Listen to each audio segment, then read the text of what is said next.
Hi అండి. Hello అందరికీ. ఎలా ఉన్నారు? అందరూ బాగున్నారా? అందరూ బాగుండాలని ఆ దేవుడిని మనస్ఫూర్తిగా కోరుకుంటూ ఈరోజు వీడియో అయితే స్టార్ట్ చేశాను. ఈరోజు వీడియో వచ్చేసి తడి బియ్యం పిండితో పునుగులు వేశానండి. చాలా బాగా వచ్చాయి. దీని తయారీ విధానం చూద్దాం. ముందుగా ఒక గ్లాస్ బియ్యం తీసుకుని 1 టీ స్పూన్ మెంతులు వేసుకుని ఒక 6 గంటల పాటు నానబెట్టుకుని ఉంచుకోవాలి. వాటిని 2-3 సార్లు శుభ్రంగా కడుక్కుని నీళ్లు జాలి గరిటెలో వేసుకుని నీళ్లు వాడిపోయే వరకు ఉంచుకుని మిక్సీ గిన్నెలో వేసుకుని ఇలా పిండి సిద్ధం చేసుకోవాలి. నీళ్లు వేయకుండా ఇలా పిండి సిద్ధం చేసుకోవాలి. ఇప్పుడు అందులోనే ఒక గరిటెడు మైదా పిండి వేసుకోవాలి. గోధుమ పిండి అయినా వేసుకోవచ్చు.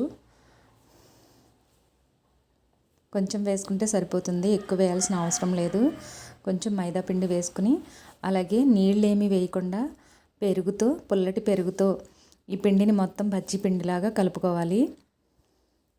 కలుపుకున్న ఈ పిండిలో 1 టీ స్పూన్ ఉప్పు, 1/2 టీ స్పూను వంట సోడా వేసుకుని ఒకసారి కలుపుకుని 10 నిమిషాల పాటు పక్కన ఉంచుకోవాలి.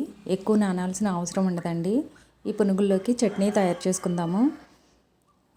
స్టవ్ ఆన్ చేసి బాండి పెట్టుకుని ఆయిల్ వేసుకుని వేడయ్యాక కొంచెం పల్లీలు, శనగపప్పు, మినపప్పు, జీలకర్ర, మెంతులు వేసుకుని అవి కొంచెం వేగిన తర్వాత ఒక 7-8 పచ్చిమిరపకాయలు కూడా వేసుకుని అవి కూడా కొంచెం వేగిన తర్వాత 2 మీడియం సైజ్ టమాటాలు తీసుకుని ముక్కలుగా కట్ చేసుకుని వేసుకోవాలి. అలాగే ఒక మీడియం సైజు ఉల్లిపాయ తీసుకుని ముక్కలుగా కట్ చేసుకుని వేసుకోవాలి. ఇవి వేగడం కోసం రుచికి సరిపడా ఉప్పు వేసుకుని వేయించుకోవాలి. ఇప్పుడు స్టవ్ ఆఫ్ చేసుకుని వాటిని చల్లారనివ్వాలి. నేను చింతపండుకి బదులు చింతకాయ వేశాను. చింతకాయ వేసుకుని ఉల్లి టమాటా చట్నీ చేసుకుంటే చాలా బాగుంటుంది. అవి చల్లారిన తర్వాత మిక్సీ పట్టుకుని చట్నీ సిద్ధం చేసుకోవాలి.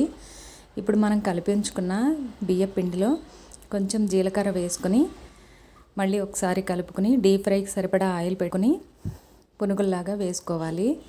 చాలా బాగా వస్తాయండి. చాలా మెత్తగా ఫ్లఫీగా వస్తాయి. మీరు ఒకసారి ట్రై చేసి చూడండి. మీకు ఎలా వచ్చిందనేది కామెంట్ చేయండి. పిల్లలు స్కూల్ నుంచి ఇంటికి వచ్చేసరికి మనం ఇలా చేసి పెట్టుకుంటే చాలా ఇష్టంగా తింటారు. ఉదయం బ్రేక్ఫాస్ట్కైనా, సాయంత్రం టీ టైం స్నాక్ అయినా చాలా బాగుంటాయి.